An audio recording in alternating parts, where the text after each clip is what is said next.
I'm going to redo question 2, and when I originally did this problem, I failed to consider the magnitude of the third charge, so the upper left-hand negative charge, because I did not consider the hypotenuse here from like this little triangle is a different value than D.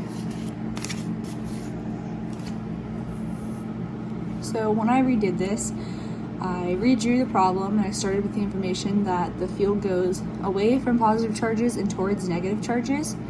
And then I broke this into 2 parts, starting with the positive charges in the right-hand corners. And with the knowledge I just said above, I drew in the fields from each charge.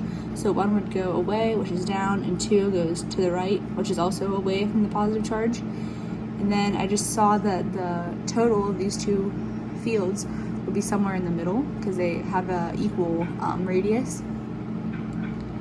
And then for the next part, I kept the F total 1 I got from part 1. Then I was trying to consider what the field would be like from what I labeled as the third charge, the upper left-hand negative charge.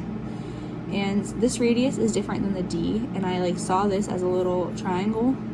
So I did Pythag to find what the hypotenuse would be, and the math is here for that.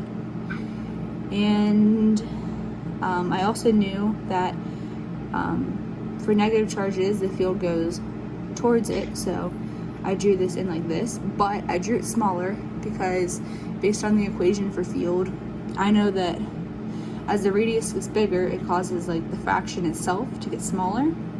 So the magnitude would be smaller than the F total 1.